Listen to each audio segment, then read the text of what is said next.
Jaga ya, imanmu harus seolah-olah. Your faith must change your lifestyle. Kalau Anda percaya doa Anda dijawab, hiduplah sesuai dengan jawaban doa itu. Hiduplah dengan cara demikian. Kalau Anda belum subscribe di channel ini, segera supaya Anda bisa mengikuti terus rema-rema dari Roh Kudus ya. Ambil catatan dan kita akan dengarkan firman Tuhan. Saya berikan judul Iman Grade A. Maksudnya Abraham. Ibrani pasal yang ke-11. Sambil kita buka, saya ingatkan bahwa iman kita jangan asal-asalan ya. Perhatikanlah kualitas imanmu. Beli sayur jangan yang layu. Beli yang segar. Supaya sehat, apalagi kalau dimakan salad. Dimakan cara mentah.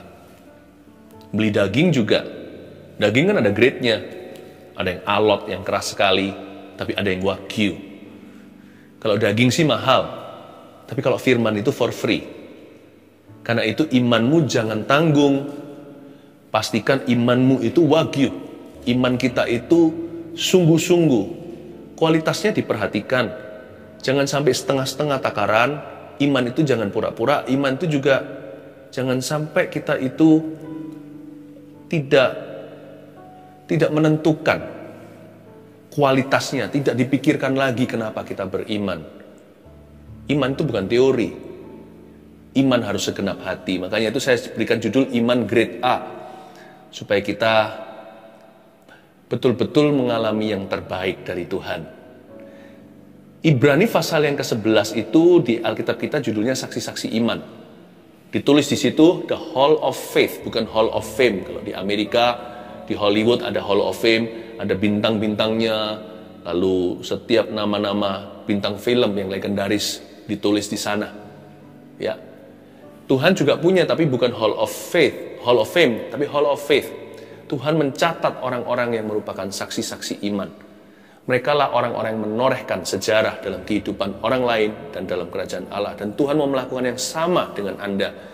Saya berani katakan Ibrani 11 ini harusnya tidak ada konklusinya. Karena Tuhan Yesus sama dahulu, sekarang, selama-lamanya. Tuhan akan repeat order. Kemuliaan itu akan Tuhan lakukan dalam kehidupanmu. Tapi syaratnya iman jangan asal-asalan. Iman juga nggak boleh ikut-ikutan. Pastikan iman Anda grade A, yang terbaik. Yang terbaik gradingnya. Ya, kita sekarang baca terlebih dahulu hanya beberapa ayat saja yang saya cover hari ini. Ibrani 11 ayat 8 sampai 10. Kita baca seluruh. Karena iman Abraham taat ketika ia dipanggil untuk berangkat ke negeri yang akan diterimanya menjadi milik pusakanya, lalu ia berangkat dengan tidak mengetahui tempat yang ia tuju. Karena iman ia diam di tanah yang dijanjikan itu, seolah-olah di suatu tanah asing, dan di situ ia tinggal di kemah dengan Ishak dan Yakub yang turut menjadi ahli waris janji yang satu itu. Sebab ia menanti-nantikan kota yang mempunyai dasar, yang direncanakan dan dibangun oleh Allah. Kita lihat di ayat yang ke-8 terlebih dahulu. Karena iman Abraham taat. Kalau imannya asal-asalan, dia nggak mungkin sampai ketaatan. Kalau imannya ikut-ikutan, dia pasti ragu-ragu. Dia bulat hati itu. Karena iman Abraham taat. Jadi dia bukan hanya sekedar yes man, melakukan instruksi. Bukan hanya dia sekedar taat buta. Fondasi landasan taatnya adalah iman yang bulat. Karena iman, because of faith and by faith. Abraham taat ketika ia dipanggil untuk berangkat ke negeri yang akan diterimanya menjadi milik pusakanya. Kalau kita disuruh seperti Abraham pergi ke suatu negeri yang pusaka, suatu negeri yang mengalir dengan susu dan madunya, siapa nggak mau? Kalau kita baca kalimat berikutnya, baru kita lihat iman Abraham ini grade A, imannya luar biasa. Lalu ia berangkat dengan tidak mengetahui tempat yang ia tujui. Nah, ini yang membuat susah. Kalau suatu tempat yang menjanjikan, siapa yang nggak mau? Semua orang bersedia. Tapi dia disuruh Tuhan pergi ke sebuah tempat yang dia tidak mengetahui Dia menuju ke sebuah tempat yang dia tidak tahu. Dan itu yang membuat iman Abraham luar biasa. Nomor 1, catat itu, iman berangkat. Itu tipenya Abraham, iman grade A itu iman berangkat. Kalau kita tahu kepada siapa kita percaya, kalau Tuhan suruh, kita nggak ragu bukan karena perintahnya, tapi siapa yang memberi perintah. Kita itu beriman pada karakternya. Tuhan nggak akan bohongin aku, Tuhan nggak akan menipu, Tuhan nggak akan mengecewakan, nanti ujungnya saya tidak akan kecele. Karena saya kenal siapa yang berfirman. Jadi iman itu bukan pada perintah Tuhan, tapi pada Tuhan. Karena itu perintahnya tidak sukar. Karena kita percaya pribadinya, karena kita percaya karakternya, karena kita percaya moralitas Allah itu sempurna, karena kita percaya maksud Tuhan itu mulia. Tuhan itu tidak ingin mencelakakan kita, dia punya rancangan damai sejahtera, memberi kita masa depan penuh pengharapan. Tapi jalan ke sana seringkali kita tidak tahu tempat yang kita tujui nanti. Kita tidak mengerti. Tuhan bilang masa depan pengharapan, tetapi kok aku dituntun ke situ? Kok dituntun kepada kematian daging? Kok disuruh mengampuni? Kok disuruh ngalah? Kok disuruh mengasihi? Kok disuruh memberi? Mana susu madunya? Berangkat saja saudara. Kalau Tuhan berfirman, bertitah, dan Tuhan memberi instruksi kepadamu, jalan saja maju. Asal yang Tuhan suruh itu dalam firman, dan tidak melanggar firman-Nya. Apalagi kalau tertulis jelas-jelas, mengampuni, mengasihi, memberi, berdoa. Itu tertulis kan? Udah nggak usah dipikir 2 kali lagi. Ya nggak tertulis saja, asal dalam firman. Kalau itu kesaksian roh di dalam diri kita, Tuhan bilang maju.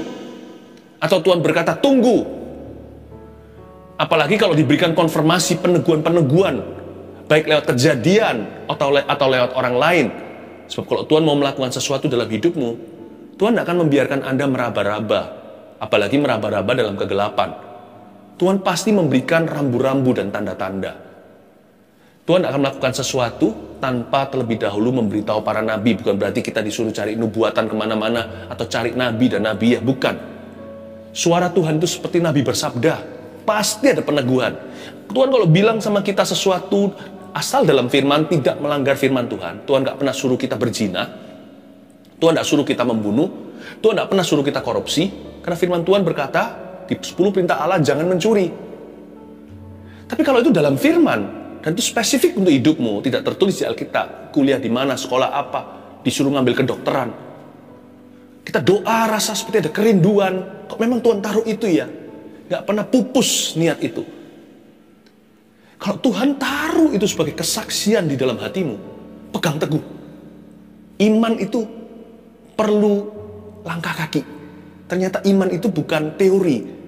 Iman itu juga bukan perasaan. Iman itu ada kakinya. Kaki Anda yang beriman kepadanya. Dan kadang-kadang untuk kita beriman dibutuhkan a step of faith atau langkah iman juga. Abraham tidak akan mengalami semua kemuliaan Tuhan dan penggenapan setiap janji itu kalau dia tetap tinggal di kampung halaman. Dia langsung packing, dia langsung ngepak, dia langsung berangkat. Imannya Abraham itu grade A. Sedangkan orang lain hanya berteori belaka, dia langsung melangkah. Ini orang luar biasa. Yang lainnya itu hanya grade B, grade C, grade D, atau yang fail sekalian, yang gagal. Iman Abraham itu A. Bukan berarti dia sempurna. Tapi orang ini nggak babi bu, nggak basa-basi. Tuhan bilang dia melaku. Itulah kira-kira bahasanya. Tuhan bilang sama dia sesuatu, dia jalankan tanpa ragu.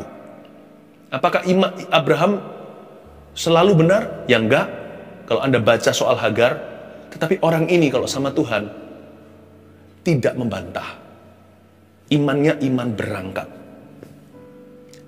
Garis bawahi kata itu tadi di ayat 8. Lalu ia berangkat.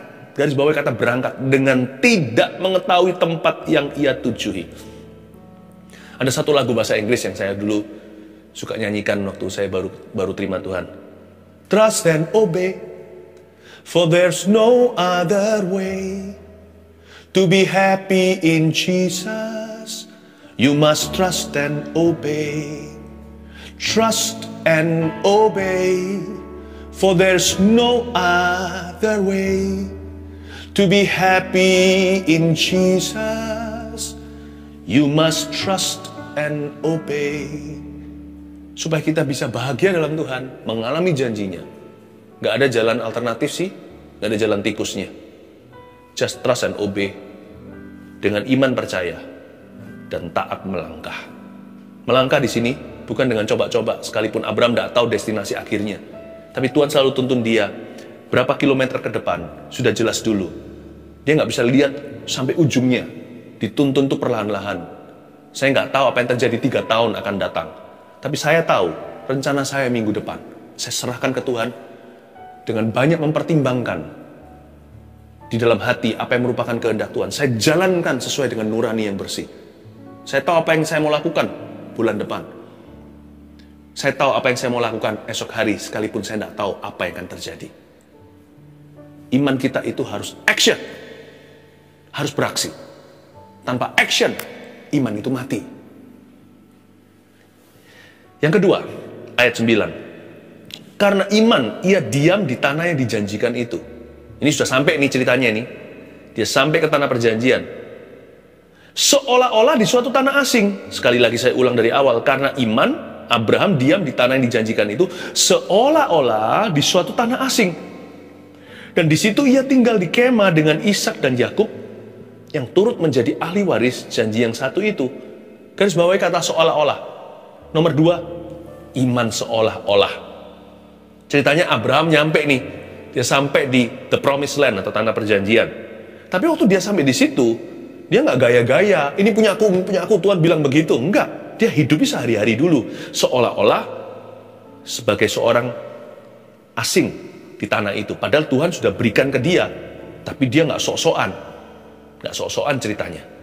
Karena iman, ia diam di tanah perjanjian itu. Seolah-olah suatu tanah asing. Dan di situ dia tinggal dengan anak cucunya, Ishak dan Yakub ceritanya.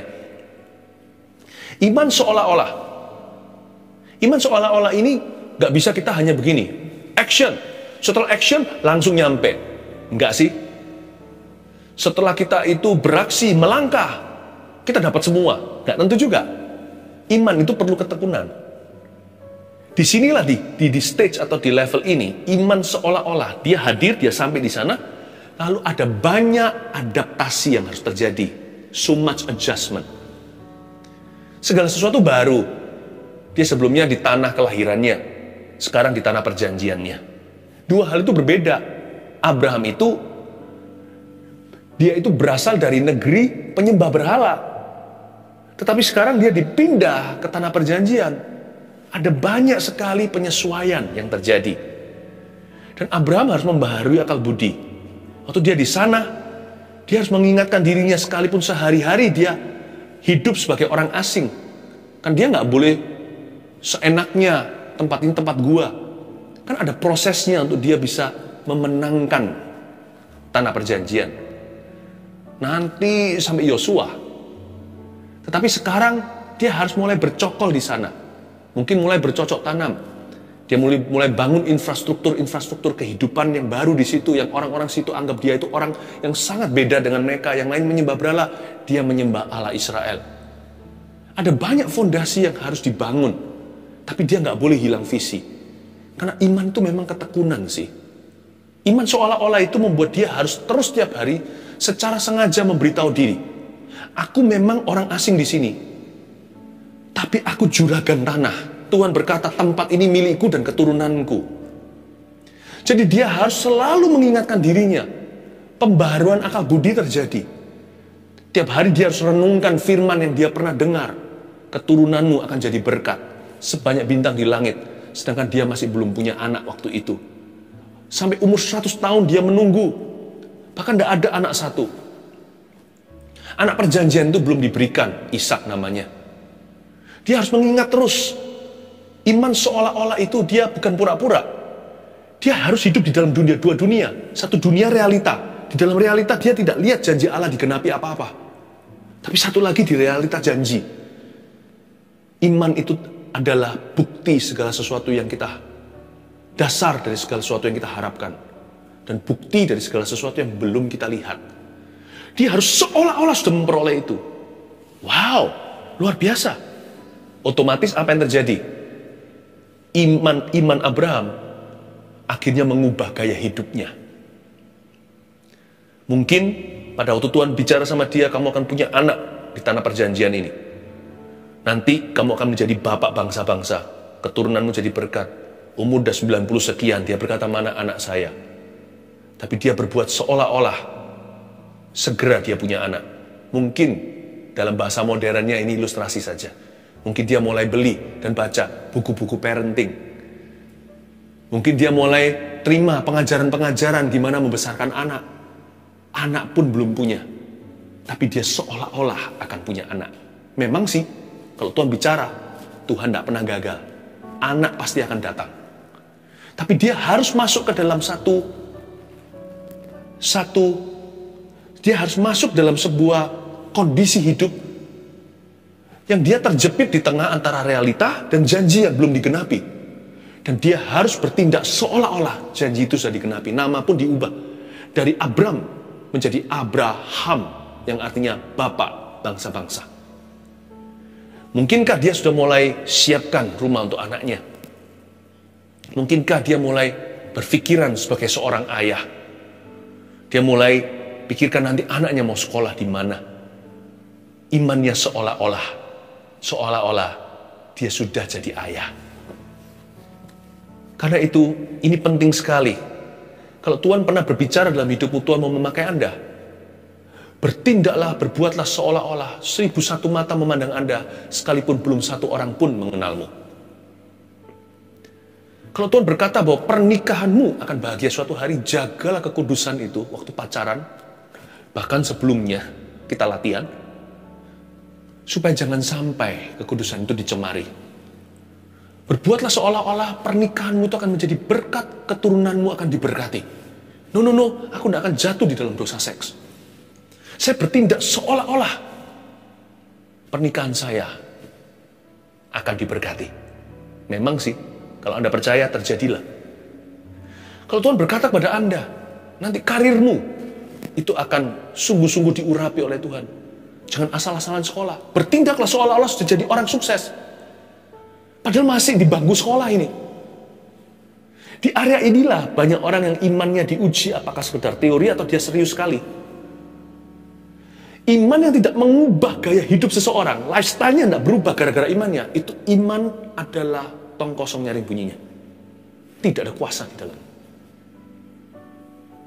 You have to believe to the point that your life is changed by your belief. Kita harus percaya sampai titik hidup kita itu diubahkan karena percaya kita. Makanya jangan sembarangan percaya. Percayalah firman Tuhan. Percayalah apa yang Roh Kudus taruh di hatimu. Apa yang sesuai dengan firman ini. Percayalah apa yang tertulis dalam Alkitab. Believe with all your heart. Dari sejak saya belasan tahun, umur 18 terima Tuhan, saya selalu meyakinkan diri saya sendiri, Tuhan mau pakai saya, Tuhan mau pakai saya, Tuhan mau pakai saya. Pelayanan saya belum ada apa-apa, hanya bantu untuk ringkas-ringkas keyboard, kabel. Waktu itu kan saya termasuk dalam tim praise and worship. Wah, elit kan? Tapi bagian kulinya ringkas-ringkas itu, karena saya sekolah di luar negeri, Gereja Indonesia tidak punya full-timer. Kami ini loh siswa-siswa yang sekolah di sana yang harus volunteer, harus sukarela. Pelayanan saya sederhana. Nggak tampil, nggak apa. Tapi saya ingatkan diri saya sendiri. Philip Mantova, jaga dirimu. Kamu pilihan Allah. Bukan karena ministry saya yang saya lakukan, tapi karena janji yang saya pegang dengan segenap hati. Saya nggak berani ngawur. Bicara saya tata. Meskipun selalu salah bicara. Hidup saya tata. Meskipun masih jatuh bangun sebagai anak muda. Tetapi karena saya menata. Dan karena saya menerjang arus. Jatuh pun bangun lagi. Tapi kalau saya terima apa adanya jatuh, ya sudah. Saya bisa jatuh gak bangun lagi. Saya beritahu sama diri sendiri. Aku dipilih oleh Tuhan. Aku dipilih oleh Tuhan. Bertahun-tahun kemudian. Belasan bahkan. Atau puluhan. Saya baru melihat hari ini. Apa yang Tuhan lakukan. Janji itu benar. Saya bukan orang gimana, enggak. Janji itu sebagian besar masih belum digenapi di hidup saya, masih di depan. Tapi paling tidak saya melihat secercah penggenapan itu. Ya, tidak sia-sia di masa muda ku jaga kekudusan seperti biji mata. Jaga ya, imanmu harus seolah-olah. Your faith must change your lifestyle. Kalau Anda percaya doa Anda dijawab, hiduplah sesuai dengan jawaban doa itu. Hiduplah dengan cara demikian. Ini bukan pura-pura atau sandiwara. Ini seolah-olah. Iman itu harus mendahului cetusannya. Gaya hidupnya harus menyesuaikan dengan apa yang dia imani. Kalau iman kita di sini, hidup kita sudah seolah-olah itu terjadi. Sebab iman adalah bukti yang belum kita lihat. Dasar semua yang kita harapkan. Abraham itu di ayat 9 inilah tantangannya. Dan dia pas, dia lewat. Makanya dia punya iman to grade A. Iman yang tidak asal-asalan. Nggak setengah jalan. Ayat yang terakhir. Ayat yang ke-10. Sebab ia, ini Abraham, menanti-nantikan kota yang mempunyai dasar. Yang direncanakan dan dibangun oleh Allah. Garis bawah itu, sebab ia menanti-nantikan, garis bawah kata menanti-nantikan. Yang ketiga, iman menanti-nantikan. Ini iman tipenya Abraham, yaitu iman yang bagus quality. Imannya grade A, sungguhan. Imannya menanti-nantikan. Kenapa imannya menanti-nantikan? Abraham itu hidup di masa depan. Meskipun dia sekarang seolah-olah di masa kini, dia kerjakan, lakukan bagiannya. Dia hidup di masa depan. Iman itu sebagian besar kan untuk apa yang belum terjadi, ya kan? Sebagian besar, bukan segala sesuatu tentang iman itu selalu berhubungan dengan apa yang belum terjadi. Sebagian besar, kita beriman keselamatan kita, bukan? Sudah masuk surga belum? Belum nih, masih hidup, sekarang masih di bumi. Tapi kita hidup untuk surga. Kita hidup untuk upah surgawi kita. Karena kita tahu ada kebangkitan orang mati. Belum terjadi? Belum terjadi. Tapi kita hidup sehari-hari menanti-nantikan saat keselamatan itu datang. Tapi jangan cepat-cepat, jangan lekas-lekas. Masih banyak tugas menunggumu dan menungguku. Hidup adalah Kristus, maka mati adalah keuntungan. Setiap kita itu hidup untuk nanti. Kita itu wisuda di sana. Mendengarkan suara Yesus berkata, baik sekali perbuatanmu hambaku, masuklah dalam sukacita Bapakku. Bukan mendengarkan, enyahlah kamu. Hamba yang jahat, aku tidak mengenalmu. Hai engkau pembuat kejahatan itu. Kita hidupkan untuk that hour, untuk jam itu. Untuk saat itu, bukan? Sebagian besar daripada iman, bahkan iman sehari-hari, apa yang Tuhan janjikan, itu belum terjadi. Penggenapan janji Tuhan dalam hidupmu itu masih sebagian besar di masa depanmu. Belajarlah untuk bisa punya visi untuk masa depanmu. Iman itu harus menanti-nantikan. Iman tidak bisa berhenti sampai hanya beriman. Orang yang beriman pasti punya visi yang tinggi. Pasti punya cita-cita. Orang yang beriman pasti punya pengharapan. Lalu, hanya gigit jari di siang bolong doang? Enggak. Orang yang punya cita-cita dan serius dengan itu, orang yang punya visi yang membara untuk masa depan, orang itu pasti mempersiapkan. Saya baca sekali lagi ayat 10. Sebab ia, Abraham menanti-nantikan kota. Oke, sekarang kita bicara tentang arsitektur nih. Kota yang mempunyai dasar. Yang direncanakan, garis bawah kata direncanakan, dan dibangun oleh Allah. Dan dibangun. Orang yang punya iman seperti Abraham, yang grade A ini, yaitu iman yang menanti-nanti, orang itu pasti akan merencanakan hidupnya. Sekalipun dia tahu perencanaan itu tidak selalu terjadi sesuai dengan yang dia harapkan. Tapi dia pasti rencanakan. Sebab orang yang seperti ini pasti menantikan kota yang punya dasar, yang direncanakan oleh Allah, kan? Direncanakan bersama dengan Allah. Dan dibangun. Orang yang punya iman seperti Abraham, iman yang menanti-nantikan, pasti dia merencanakan masa depannya. Dan pasti dia mempersiapkan dirinya. Itu kata bangun artinya konstruksi. Bangun itu Anda tidak langsung datang bawa rumahnya jeng, langsung ditaruh di sana, langsung jadi. Tapi materialnya satu persatu, semennya, batu batanya, entah pakai apa rumahnya, kayunya, nanti semua partikel-partikelnya, sekrupnya, segalanya. Yang penting itu bukan blueprintnya. Blueprintnya itu sekali lihat dikerjakan berdasar itu. Tetapi pengerjaannya itu sama pentingnya, atau bahkan lebih penting. Kalau salah ya percuma blueprintnya. Jangan datang dengan sekedar gambar besar. Persiapkan hidupmu satu persatu sebagai bahan bangunan untuk visi yang dari Tuhan. Pakai waktu, persiapkan satu persatu. Kalau Anda mau menekuni bidang itu, Anda lihat loh, materialnya apa aja untuk membangun ke sana. Persiapkan itu. Pastor Philip, saya mau dipakai Tuhan sampai ke bangsa-bangsa. Ya belajar bahasa asing. Kalau Anda pernah menerima janji Tuhan mau pakai Anda di Jepang, ya belajar bahasa Jepang. Percuma bahasa kalau kita berkata aku mau dipakai di sana tapi tidak mempersiapkan bahan bangunan. Segala sesuatu kan direncanakan oleh Allah bersama dengan kita, dibangun oleh Allah bersama dengan Anda dan saya. Kalau Anda mau dipakai sampai ke bangsa-bangsa, perluas wawasan Anda. Kalau Anda mau jadi seorang pebisnis, maka harus mau tahu banyak perkara. Sekarang jangan hanya pokoknya taunya uangnya. Belajarlah bertanggung jawab. Kalau Anda mau jadi seorang, apa ya, satu persatu Anda ngerti sendirilah. Yang penting itu bahan bangunannya. Iman yang menanti-nantikan itu bukan gigi jari, kita tunggu di sini pasif saja. Nanti tiba-tiba simsalabim, abracadabra, terjadi seketika. No, iman menanti-nantikan itu, faith is not passive. Iman tanpa perbuatan itu mati. Iman itu selalu aktif. Aktif. Dia selalu mempersiapkan, dia selalu merencanakan, dia selalu membangun. Coba lihat, Anda lihat ujungnya yang Anda harapkan. Dan mulai cari bahan bangunannya apa. Aku percaya aku akan sembuh. Jangan hanya percaya untuk sembuh. Setelah Anda sembuh kembali berdosa enggak? Sembuhnya belum datang, dosanya bisa berhenti dulu loh. Setelah Anda sehat terus, hidup harus berguna. Bukan buat foya-foya. Berarti sekarang kita bisa dong dipakai Tuhan sebelum kita sehat. Bisa. Jangan mengeluh tentang penyakitmu terus. Doakan aku. Iya dong, kita harus doakan. Kita saling mendoakan bahkan. Tetapi, Anda tidak usah tunggu kesembuhan itu datang. Sekarang Anda bisa dipakai Tuhan. Tutur katamu lembut memberkati orang lain. Mendoakan seseorang. Oh, semua orang kan welcome doa hari-hari ini.